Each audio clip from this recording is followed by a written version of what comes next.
As this week's taut, nano-buttocked review has no doubt made you aware, Crysis 2 is a sleek technical thumper of a shooter.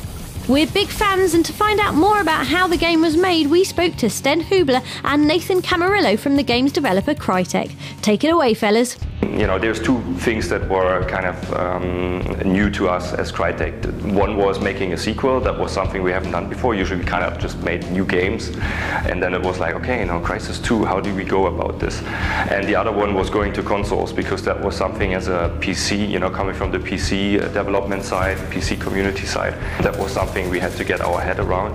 To be honest, like, we kind of knew already at the end of Crysis 1 that we needed to go to the consoles. You know, it was just, I mean, the industry at this moment already changed, and we knew that we, as a company, we couldn't neglect this much longer. But obviously that was like, you know, our first steps into that territory. So we had our code guys kind of starting at the end of Crysis 1, like right after, to kind of look into how we could transport our code, like the way we, you know, our technology basically onto the consoles, and what kind of features we wanted for Crysis 2. So how do we map the nanosuit on the controller, and how do we make the nanosuit available for the console, you know, experience? Because on Crysis 1 was a relatively complex or rich game with a lot of features, and there was a lot of keys on the keyboard that were used for it, and then it's like, oh, how do we use this? This is just too many keys. Can we put like more keys on the controller because we want to have more features?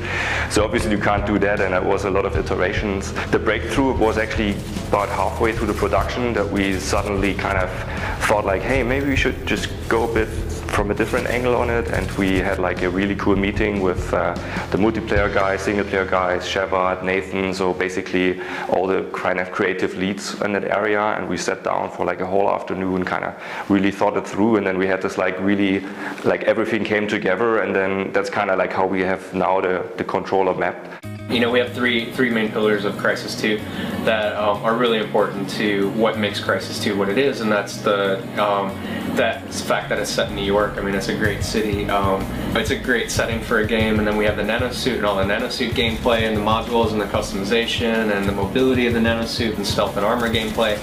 And then, you know, finally the last pillar of that is the choreographed sandbox, and this makes us different from all the kind of tired linear FPSs that are out there, in that we have the intensity of any of these linear FPS games, but we have this great handoff back and forth between these epic wow moments, like, oh my god, I can't believe this is happening in front of me in a game, and then, oh my god, I can't believe how intense this combat is, and it just goes back and forth, handing, you know, back and forth over the course of the single player campaign. The thing is, because there's so many single components, and that they all came together, I think that's the biggest kind of reward, and that's what you as a team are most proud of, because it's, you know, everybody's contribution making it work on this grand scheme. Thanks to Sten and Nathan. Crysis 2 is out now and is worth a look, even if it happens to be invisible at the time.